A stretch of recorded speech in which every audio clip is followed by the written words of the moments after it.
Fala galera, e aí, tudo bem? Bom, nessa aula aqui a gente vai falar sobre ciclo trigonométrico, beleza?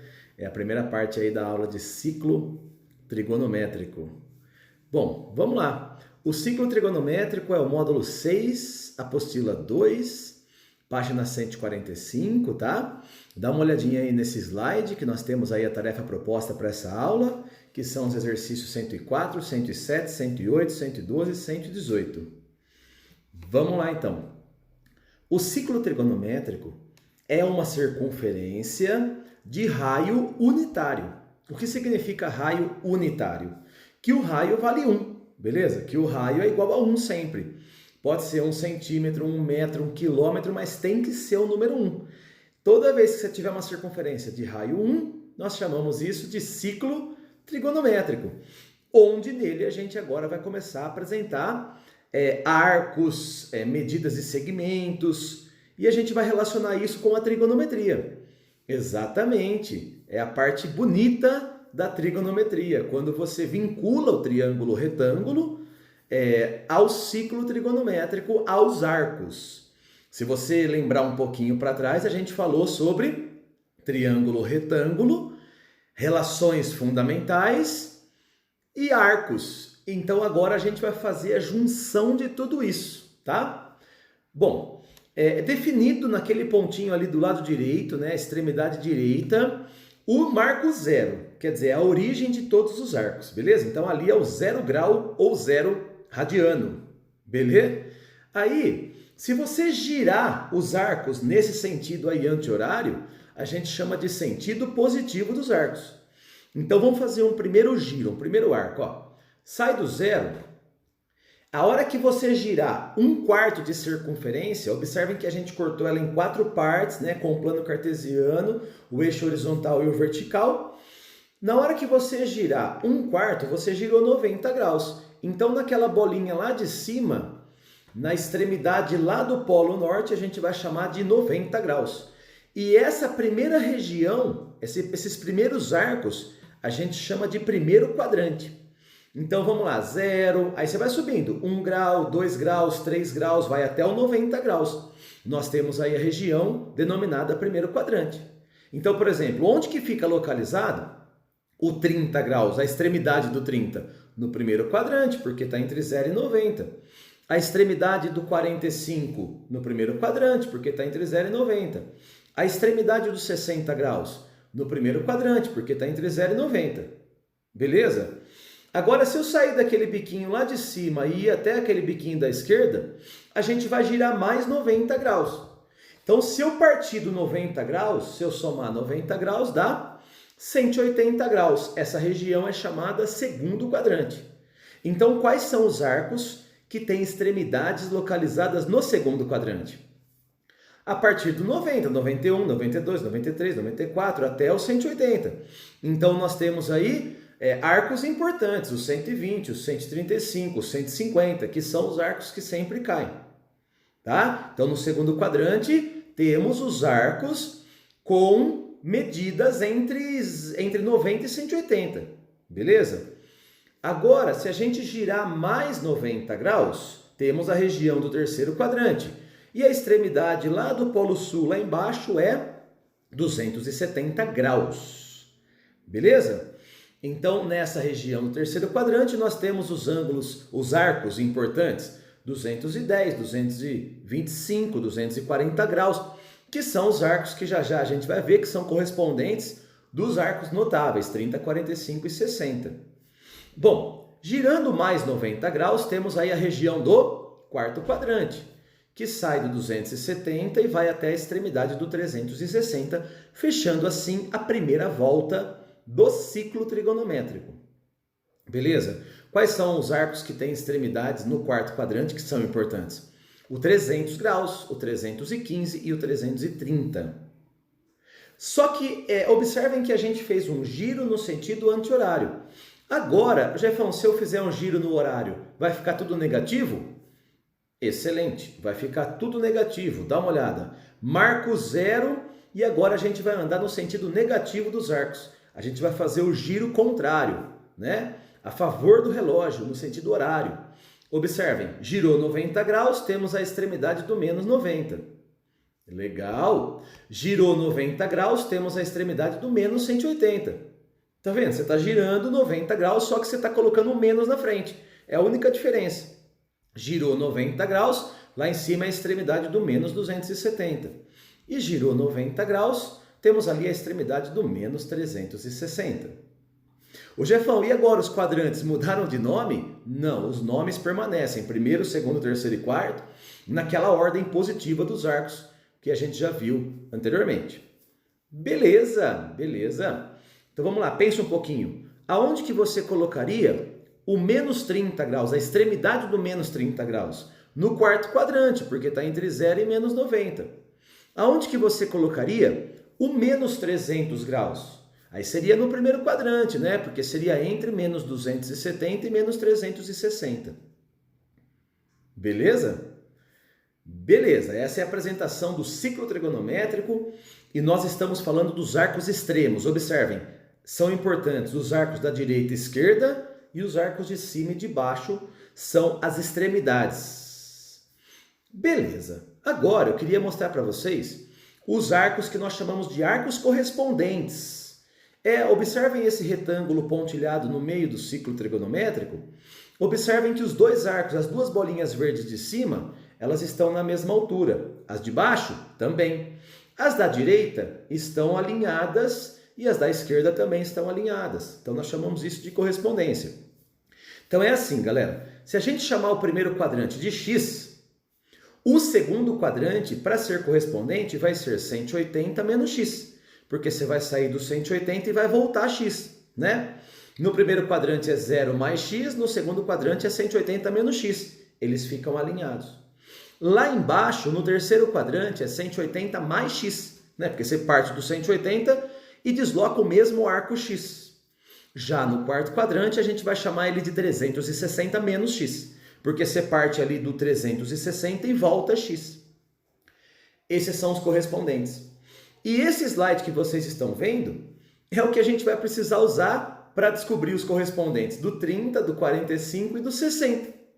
Então é bem fácil. O que você faz agora? Põe no lugar do x o 30, aí no segundo quadrante é 180 menos 30, no terceiro 180 mais 30 e no quarto 360 menos 30.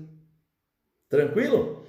Se eu colocar no lugar do x o 45, você substitui da mesma forma. Se eu colocar no lugar do x o 60, você substitui da mesma forma. Vamos lá, vamos fazer essa substituição. Ó, se eu colocar o 30 no primeiro quadrante, o segundo quadrante é 180 menos 30, que dá 150. O terceiro quadrante é 180 mais 30, que dá 210. O quarto quadrante é 360 menos 30, que dá 330. Tem que decorar, Jefão? Tem. Por quê? Porque você tem os correspondentes do 30 e é isso que cai no vestibular. Então a gente poderia tentar memorizar. Mas como que eu decoro isso? Repetindo. Fica pegando esse ciclo e fica refazendo ele várias vezes. Vai chegar uma hora que você nem vai ter que fazer. Você vai lembrar que é 30, 150, 210, 330. Tá? Vamos lá, vamos fazer agora os correspondentes do 45. Mas antes, e se a pergunta do vestibular fosse radianos? Aí no lugar do 30 a gente põe π por 6, né, que é o comum. E para achar o resto a gente canta a musiquinha do Escravos de Jó, né? O Escravos de Jé. Beleza, então seria assim, ó. Escravos de Jé jogavam caxangá. No segundo quadrante, tira. Aí você pega aquele denominador 6 e tira 1. Olha lá, vai dar 5. Né? 6 menos 1 dá 5. Terceiro quadrante, põe. Aí 6 mais 1 dá 7. E no último quadrante, não deixa dobrar. Observem que o dobro seria 12, mas é o 11 que eu vou colocar. Manhinha. Então, no lugar do quarto quadrante, a gente põe 11π por 6. Então, vamos lá. O primeiro quadrante, π por 6. Segundo quadrante, tira. Aí dá 5. Né? Você pega o 6 e tira 1. Próximo, põe. Aí dá 7. E o outro, não deixa dobrar. O dobro seria 12, mas é o 11 que eu vou colocar. Beleza? Vamos fazer agora o do 45. Vai. 45. Próximo. 180 menos 45 dá 135. Próximo. 180 mais 45 dá 225. Próximo. 360 menos 45 dá 315. Legal. Agora, ó, o primeiro quadrante é π por 4. Tira 3, põe 5, não deixa dobrar. O dobro seria 8, mas é o 7 que eu vou colocar, manhinha. Então tá lá, ó. Você pega o 4 e tira 1, dá 3. Pega o 4 e põe 1, dá 5. Pega o 4, não deixa dobrar. O dobro seria 8, mas é o 7 que eu vou colocar. Legal? Vamos para os 60 graus. 60 graus, 180 menos 60 dá 120. 180 mais 60 dá 240. E 360 menos 60 dá 300. Aí vamos lá, o primeiro quadrante é π por 3. Tira 2, põe 4, não deixa dobrar. O dobro seria 6, mas é o 5 que eu vou colocar, manhinha. Beleza, então a gente acabou de aprender os 3 principais ciclos trigonométricos. O ciclo do 30, o ciclo do 45 e o ciclo do 60. Beleza. Ô Jefão, mas como que a gente envolve o seno e o cosseno e a tangente nessa parada? Agora, galera, eu vou apresentar para vocês essa ideia, esse envolvimento, tá? Vamos lá. Como que a gente faz o eixo do seno e o eixo do cosseno? A maracutaia é essa, ó. Ali nós temos um triângulo dentro do ciclo trigonométrico. Notem que do O até o A é o raio que vale 1. Do O até o B eu chamei de Bzinho, que é a base. E do A até o B eu chamei de Hzinho, que é a altura. Coloquei um ângulo central X, porque se eu souber em relação ao X, eu posso trocar esse X por 30, 45 e 60. Tranquilo. Então vamos lá, ó. Nesse triângulo retângulo a gente pode usar seno, cosseno, tangente, porque ele tem hipotenusa e catetos. Ó, o seno de X seria H, que é o cateto oposto, sobre 1, que é a hipotenusa. Só que H sobre 1 dá H, então acabamos de aprender que o H é o seno. O H é o seno, é a altura, tá? Beleza. Agora, se eu fizer o cosseno vai dar o cateto adjacente B pela hipotenusa 1. Só que B sobre 1 dá B, então B é o cosseno. Ô, gente, é dessa demonstração que vocês estão vendo que a gente afirma que esse eixo em pé é o seno, porque ele é o H, e o eixo deitado é o cosseno, porque ele é o B. Então, a partir de hoje, a gente pode memorizar essa figura aí, ó, que a altura desse triângulo interno é sempre o seno e a base é sempre o cosseno. Isso só vai acontecer se o raio for 1, ou seja, vai acontecer no ciclo trigonométrico. Notem que se a gente fizer o teorema de Pitágoras nesse triângulo, vai aparecer a maravilha da trigonometria. Seno quadrado mais cosseno quadrado é igual a 1 ao quadrado. Observem que o teorema de Pitágoras, ele devolve ali a relação fundamental da trigonometria, tá? Então, a partir de hoje, vamos lá. Assim é seno. Olha lá, então, o eixo em pé, que é o eixo do meio ali, ó, o eixo Y, é o eixo sem sono. É o eixo em pé. Sem sono, é o eixo em pé. É o eixo do seno. E o eixo deitado é o eixo com sono. É o eixo do cosseno. Combinado? Então, no eixo X, colocaremos os cossenos. No eixo Y, colocaremos os senos. E a demonstração sai daquele triângulo retângulo ali do meio. Legal? Vamos falar um pouquinho do eixo da tangente e do eixo da secante. Olha o que eu fiz agora. Eu estiquei o raio, tá vendo? Saí do O e estiquei até o D lá em cima, ó. E fiz uma linha paralela, né? Um eixo vertical passando pelo ponto C. Esse eixo vertical você vai ver agora que é a tangente. Observem que a gente fez um triângulo retângulo e que nós temos o cateto de baixo OC valendo 1, a altura Hzão e a hipotenusa Mzão. Vamos lá. Tangente de X, coca, cateto oposto H pelo cateto adjacente 1. Beleza, Jefão. E aí? E aí que H sobre 1 dá H? Então você acabou de aprender que esse H, essa altura paralela pela direita ali, ó, é o que nós chamamos de tangente. É o eixo da tangente. E se eu fizer o teorema de Pitágoras, fica emão ao quadrado é 1 ao quadrado mais tangente ao quadrado. Moçada, tangente ao quadrado mais 1 é a secante ao quadrado. Então a gente pode afirmar que o emão é a secante. Essa hipotenusa desse triângulo que nós temos aí, o H como sendo a tangente, é a medida da secante. Beleza? Então a gente poderia memorizar essa figura. A altura paralela pela direita é a tangente. Então a gente vai chamar inclusive isso de eixo das tangentes. E a hipotenusa desse triângulo é a secante. Lembrando da fórmula também da trigonometria. Secante quadrado é tangente quadrado mais 1. Olha que bonitinho que ficou. E esse eixo em pé é o eixo das tangentes. Todas as tangentes serão colocadas nesse eixo. Como ele é em pé, para cima é mais, para baixo é menos. Beleza? Olha só, o eixo da cotangente e o eixo da cossecante. Vamos aprender. Eu fiz agora uma linha paralela por cima, passando ali pelo ponto E. Olha lá, uma linha paralela, horizontal, por cima, passando pelo ponto E. Estiquei o raio, né? OF. Estiquei o raio até o ponto F. Do O até o E vale 1, né? Que é o raio. Chamei o EF de Bzão, que seria a base grandona, e o OF de N. Agora, você está vendo aquele ângulo X ali de baixo? Se a gente fizer um alterno interno, né? Um Z do zorro, você vai colocar o ângulo X dentro do triângulo. Desse modo, a tangente de X é cateto oposto 1 pelo adjacente B. Se eu isolar o B, vai dar 1 sobre tangente. E 1 sobre tangente é a cotangente, galera. Então, eu posso afirmar que aquela base B é a medida da cotangente do ângulo X. Beleza. E se eu fizer o teorema de Pitágoras, fica n quadrado é cotangente quadrado mais 1 ao quadrado. O que é cotangente ao quadrado mais 1? Cossecante. Então, n é a cossecante. Dá uma olhada nesse desenho, então. A gente pode gravar que o EF é a cotangente, o OF é a cossecante. E observem a fórmula ali embaixo. Cossecante quadrado é cotangente quadrado mais 1. Então, a gente pode afirmar que esse eixo aí, galera, o eixo horizontal por cima é o eixo da cotangente. Beleza, Jefão. Então, aquele eixo da cotangente para a direita é mais, para a esquerda é menos. Caramba, Jefão, é muita informação. Tem como você fazer um resumo? É agora. Dá uma olhadinha, galera, nesses 3 desenhos. O primeiro desenho a gente aprendeu que a altura interna é seno e a base é cosseno. No segundo desenho a gente aprendeu que a altura externa é tangente e a hipotenusa é secante.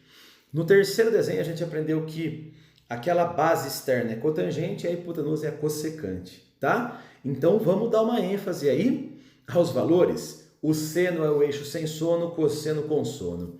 A tangente é aquele eixo paralelo pela direita e a cotangente é o paralelo por cima.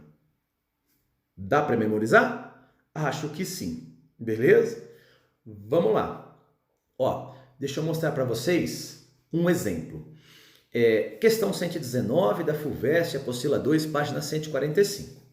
Na figura, a reta R passa pelo ponto T01, quer dizer, abscissa 0, ordenada 1.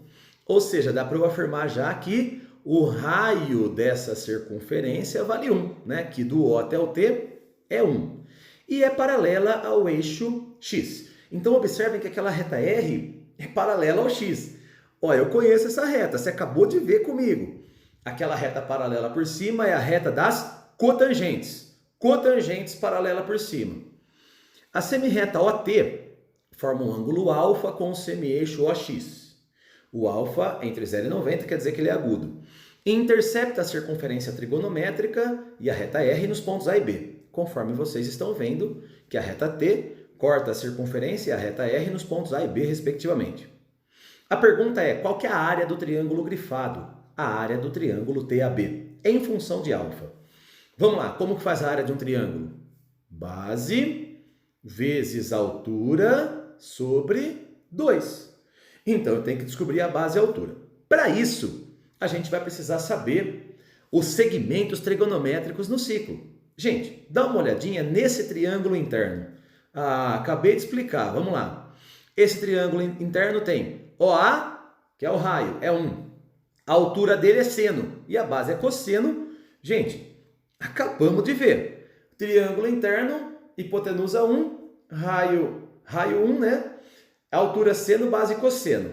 Legal. Então eu tenho que saber esse triângulo interno. E agora, dá para a gente afirmar que o segmento TB É a cotangente, que acabamos de ver também no slide anterior. Agora só falta eu achar a altura do meu triângulo grifado. E dá uma olhadinha como que a gente vai conseguir achar essa altura pontilhada. Se o OT é 1 e do A para baixo é seno, então aquele segmento vermelhinho é 1 menos seno. Observem, seria o raio menos a altura do triangulinho roxo. Seria o raio 1 menos a altura do triangulinho roxo. Desse modo, nesse triângulo amarelinho, eu sei a base, eu sei a altura. A área é base vezes altura por 2. Então vai, base, cotangente, altura, 1 menos seno. Tudo isso sobre 2. Dessa maneira, nós temos que a área do nosso triângulo TAB é cotangente vezes 1 menos seno sobre 2, alternativa D de Jefferson. Beleza, gente? Tá indo?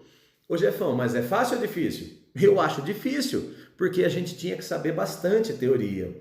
Mas tá aí, foi feito um treino. Agora, galera, eu queria apresentar para vocês os valores dos senos e cossenos, né? Todos os valores dos senos e cossenos que a gente pode ter numa circunferência trigonométrica. Vamos lá, deixa eu ficar aqui de lado que aqui eu não vou atrapalhar. Aí é o seguinte, ó. Peguei o ciclo do 30, vocês estão vendo, ó, 30, 150, 210, 330. Os ângulos são π por 6, 5π por 6, 7π por 6, 11π por 6. A gente pode chamar de arco ou ângulo trigonométrico em graus ou em radianos, tá? Vamos lá. A gente sabe que assim, ó, em pé é o seno e assim é o cosseno. Então, olha que legal. Essa altura é o seno de 30 e de 150, que eu acho que você lembra da musiquinha do 1, 2, 3, 3, 2, 1. O seno de 30 vale meio. Então se liga. Para cima é mais meio, para baixo vai ser menos meio. Olha o que a gente pode afirmar. Que o seno do 30 e do 150, como eles estão por cima, a resposta é mais meio. Já o do 210 e do 330, como foi para baixo, a resposta é menos meio. Olha que legal. O seno de 210 e 330 dão menos meio. É isso, acabou, ponto. Para cima é mais, para baixo é menos. E quem manda? Quem manda é o 30 graus. Porque o seno de 30 é o meio que a gente conhece. Agora vamos falar do cosseno. O cosseno, gente, para a direita é mais, para a esquerda é menos. Cosseno de 30, raiz de 3 sobre 2. Então, o de 330 também é. Porque os dois estão para a direita, observem. O 30 e o 330 estão para o lado direito. Portanto, seus cossenos valem raiz de 3 sobre 2. Agora, para a esquerda vai ser menos raiz de 3 sobre 2. Então, o cosseno de 150 e 210 valem menos raiz de 3 sobre 2. Legal? Beleza. Agora, olha só, o do 45 vai ser mais de boa agora. Para cima é raiz de 2 por 2. Então, a gente sabe tanto o seno de 45 quanto o seno de 135. Para baixo vai ser menos raiz de 2 sobre 2. Ou seja, o seno de 225 e 315 são negativos, dão menos raiz de 2 sobre 2. Já o cosseno para a direita é mais raiz de 2 sobre 2 e para a esquerda é menos raiz de 2 sobre 2. Pô, Jefão, aí ficou fácil. Eu tenho que saber só o seno e o cosseno de 45. Aí para cima é mais, para baixo é menos, para a direita é mais, para a esquerda é menos. Fechou? 60 graus, olha lá, para cima o seno é raiz de 3 por 2, então o de 60 e 120 são raiz de 3 por 2, e para baixo é menos raiz de 3 por 2. O seno de 240 e de 300 são menos raiz de 3 por 2. O cosseno para a direita é meio, e para a esquerda é menos meio. Legal ou não? Pô, claro que é legal, gente, top demais. É só você lembrar que o seno é sem sono, o cosseno é com sono, e já era. Beleza? Ó, dá uma olhadinha na tangente, que da hora. A tangente é aquele eixo paralelo pela direita. Então vamos lembrar, para cima é mais, para baixo é menos. Agora você tem que fazer esse pontilhado aí, ó, esse diâmetro pontilhado. Observem, eu estou ligando nossos arcos correspondentes por um diâmetro pontilhado. Aí ficou fácil. Por quê? Porque a tangente de 30 é raiz de 3 sobre 3. Então, observem que a de 210 também é, porque as duas seguem esse diâmetro que é arremessado para cima, lá no raiz de 3 sobre 3. Já as tangentes que dão menos raiz de 3 sobre 3 para baixo são as do 150 e as do 330. Então a tangente é assim, ó, pega o diâmetro, estica. Quando estica para cima é mais, quando estica para baixo é menos. Ó, no do 45, esticou para cima vai dar 1. Então a tangente de 45 e de 225 é 1. E a dos 135 e 315 dão menos 1. Pega o dos 60 graus. Olha lá, para cima é raiz de 3. Então a tangente de 60 e de 240 dão raiz de 3. E as duas que são arremessadas para baixo pelo diâmetro, que é do 120 e do 300, dão menos raiz de 3. Top demais, estouro. Beleza? Vamos fazer um exercício, tá? Dá uma olhadinha no exemplo. Sabe-se que o seno de x vale meio e que o x é um ângulo do primeiro quadrante. Oh, é importante isso, porque a partir de hoje, para que o seno seja meio, a gente tem duas respostas, que é o 30 e o 150. Mas o exercício fala que o ângulo é do primeiro quadrante. Portanto, seno igual a meio só pode ser 30, mas porque é do primeiro quadrante. Top! Calcule o seno de 4x menos o cosseno de 4x. Ô, gente, se o x vale 30, substitui o 30. 30 graus, olha lá. 4 vezes 30 dá 120. Então fica seno de 120 menos cosseno de 120. Ah, duvido que você lembra. Seno de 120 é o mesmo do 60. Raiz de 3 sobre 2. Cosseno de 120. Nossa, ele é para a esquerda. Então ele é o mesmo que o 60, só que ele é menos. Então ele vale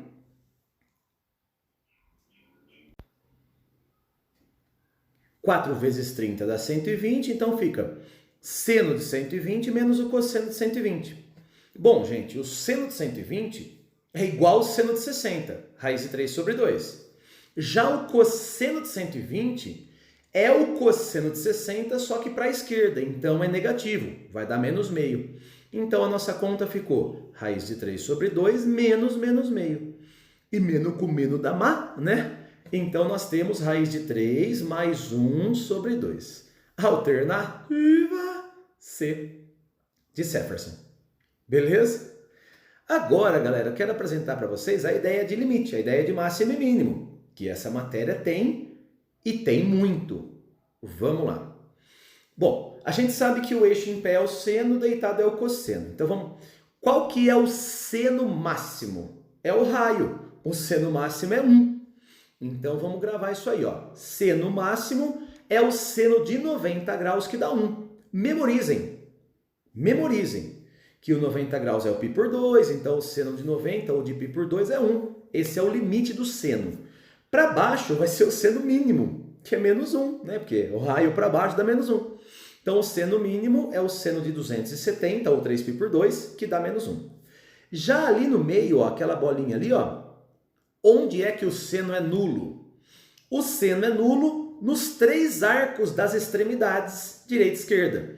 O seno de 0 vai dar 0, o seno de 180 vai dar 0 e o seno de 360 vai dar 0. Então, lá em cima é 1, lá embaixo é menos 1 e no meio é 0. Beleza? Seno máximo, 1. Seno mínimo, menos 1. Essa é a jogada. Seno máximo no 90, seno mínimo no 270. Agora vamos falar tudo isso sobre o cosseno. Ó, o cosseno é o eixo deitado, então vamos lá. Para a direita, ele é mais 1, né? Ele é o máximo. Então o cosseno máximo para a direita é o cosseno de 0 e de 360, que eles são iguais a 1. Para a esquerda é menos 1, né? O raio para a esquerda é menos 1. Então, o cosseno mínimo é o cosseno de 180 menos 1. Já no meio, observem ali no meio aquela bolinha, é onde ele vai dar 0. Então, quando é que o cosseno é nulo? No 90 graus ele dá 0 e no 270 graus também ele dá 0. Então, vai, cosseno para a direita é 1, para a esquerda é menos 1. E no meio é 0. Cai isso, Jefão? É o que mais cai. Então, dá uma olhadinha nesse exemplo aí, ó. Exemplo da Mackenzie. Seja um f de x 2 menos o cosseno de x, com x variando de 0 a 2π. O emão, o m maiúsculo, é o valor máximo da função. E o eminho, o m minúsculo, é o valor mínimo da função. A pergunta é, calcule o emão sobre 2m'. Ixi, então vamos lá. F de x é 2 menos cosseno. Galera, esse cosseno, se liga, ele tem valores máximo e mínimo. Qual que é o máximo? 1. E o mínimo? Menos 1. O que você faz? Substitui os limites máximo e mínimo e faz a conta para ver quem dá maior e menor. Então olha só o que eu fiz. No lugar do cosseno eu coloquei o 1 e no lugar do cosseno eu coloquei o menos 1. Existem duas possibilidades. Vai lá e coloca as duas possibilidades. Observem que a primeira conta 2 menos 1 dá 1 e a segunda conta 2 menos menos 1 vai dar 3. Notem que esse menos da fórmula aí da função faz com que o menos com menos dê mais. Então olha que interessante, quando no meio da fórmula ali tiver um menos, para dar máximo você tem que pôr o mínimo, que é o menos 1, porque daí fica menos com menos. Para dar mínimo você tem que pôr o máximo. Isso acontece quando tiver esse menos no meio aí, tá? Então o 1 deu menor, então ele é o mínimo. O 3 deu maior, então ele é o máximo. Então a gente vai falar que o 1 é o eminho e o 3 é o emão. Já era, a pergunta é calcule emão sobre 2m', ou seja, 3 sobre 2 vezes 1, o que dá 3 meios. E 3 meios, alternativa A de Jefferson. Beleza? Ó, sugestão, põe o 1 e o menos 1, filho. O que der maior é o máximo, o que der menor é o mínimo. Beleza, gente? Tá, Jefão, beleza. Vamos fazer outro. É para acabar, tá? Não tô testando sua paciência, não. Esse é o último. Fuveste, os valores máximo e mínimo dessa função aí, ó. Essa função é 1 menos meio seno ao quadrado. Agora, galera, o seno ao quadrado tem uma diferença. Qual que é a diferença, professor? É que como o expoente é par, não tem como ser negativo. De novo, ó. Como é seno ao quadrado, o expoente é par. Não tem como essa resposta ser menos 1. Então se liga, esse seno ao quadrado, ele tem novos limites. O máximo é 1, só que o mínimo é 0. O máximo é 1 e o mínimo é 0. Então, ó, o seno ao quadrado no máximo é 1, no mínimo é 0. Tá bom, Jefão, o que eu tenho que fazer? Adivinha, gente? Substituir o 1 e o 0 no lugar do seno ao quadrado. Só que notem o seguinte, ó. De novo apareceu aquele menos no meio. Então, para dar máximo tem que pôr mínimo, para dar mínimo tem que pôr máximo.